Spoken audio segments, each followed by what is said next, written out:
saudara-saudari yang terkasih, salam sehat, salam sukacita, dan selamat hari Minggu bagi kita semua. Pada minggu biasa pekan kelima ini, kita akan bersama-sama merenungkan dari Injil Lukas 5 ayat 1 sampai 11. Beginilah bunyinya. Penjala ikan menjadi penjala manusia. Pada suatu kali, Yesus berdiri di pantai Danau Genesaret. Sedang orang banyak mengerumuni dia hendak mendengarkan firman Allah. Ia melihat dua perahu di tepi pantai. Nelayan-nelayannya telah turun dan sedang membasuh jalannya. Ia naik ke dalam salah satu perahu itu, yaitu perahu Simon, dan menyuruh dia supaya menolakkan perahunya sedikit jauh dari pantai. Lalu ia duduk dan mengajar orang banyak dari atas perahu. Setelah selesai berbicara, ia berkata kepada Simon, "Bertolaklah ke tempat yang dalam dan tebarkanlah jalamu untuk menangkap ikan." Simon menjawab, "Guru, telah sepanjang malam kami bekerja keras dan kami tidak menangkap apa-apa. Tetapi karena Engkau menyuruhnya, aku akan menebarkan jala juga." Dan setelah mereka melakukannya, mereka menangkap sejumlah besar ikan sehingga jala mereka mulai koyak. Lalu mereka memberi isyarat kepada teman-temannya di perahu yang lain supaya mereka datang membantunya. Dan mereka itu datang, lalu mereka bersama-sama mengisi kedua perahu itu dengan ikan hingga hampir tenggelam. Ketika Simon Petrus melihat hal itu, ia pun tersungkur di depan Yesus dan berkata, "Tuhan, pergilah daripadaku, karena aku ini seorang berdosa." Sebab ia dan semua orang yang bersama-sama dengan dia takjub oleh karena banyaknya ikan yang mereka tangkap.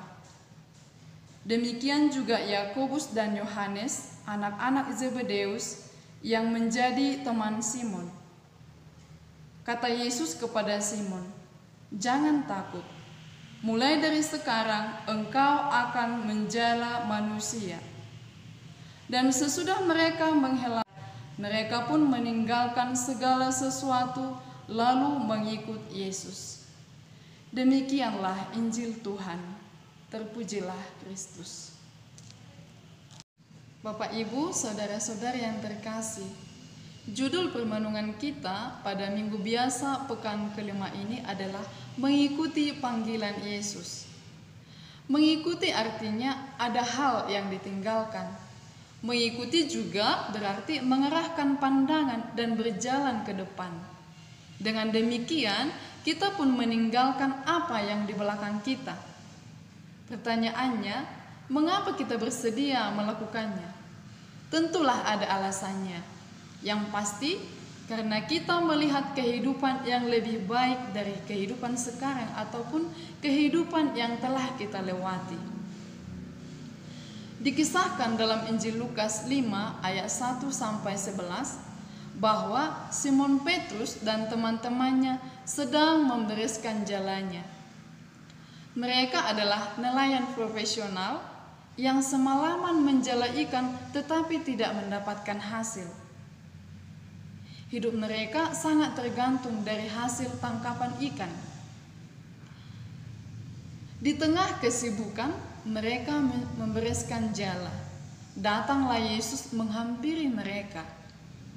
Setelah terjadi dialog antara Yesus dan Petrus beserta teman-temannya, Yesus menyuruh mereka untuk bertolak ke tempat yang lebih dalam dan menebarkan jala. Hasilnya sungguh di luar dugaan. Mereka mendapat banyak ikan, bahkan jala mereka nyaris koyak. Bapak, Ibu, saudara-saudara yang terkasih, ada hal menarik dari kisah ini, bahwa meskipun mereka nelayan profesional yang tahu persis kapan dan cara menangkap ikan, Ketika Yesus meminta untuk bertolak ke tempat yang lebih dalam dan menjala ikan, mereka tidak menolak, tetapi mengikuti apa yang Yesus katakan. Petrus dan teman-temannya membuka hati, membuka budi, sehingga menerima panggilan atau undangan Yesus. Meskipun mereka sudah berpengalaman, tetapi tetap terbuka akan panggilan Yesus. Hasilnya mereka bukan hanya penjala ikan, tetapi penjala manusia. Bapak, Ibu, saudara-saudara yang terkasih, bagaimana rahmat Tuhan itu bisa berkarya dalam diri kita?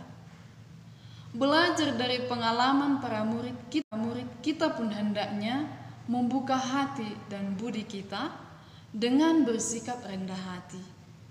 Oleh karenanya, rahmat Allah mempunyai ruang dan bisa berkarya dalam diri kita, sehingga memampukan kita untuk menjadi penjala manusia. Peristiwa yang dikisahkan dalam bacaan Injil hari ini menginspirasi kita bahwa Tuhan memilih utusannya dari antara orang yang sederhana. Tuhan menghadirkan kerajaan Allah melalui peristiwa kehidupan sehari-hari. Oleh karena itu, marilah kita membuka hati, membuka budi kita untuk menanggapi panggilan Yesus, membiarkan Tuhan merajai diri kita, sehingga memampukan kita menjadi utusan-utusan yang menghadirkan kerajaan Allah, dan semakin banyak orang merasakan kehadiran Tuhan dalam kehidupan kita. Amin.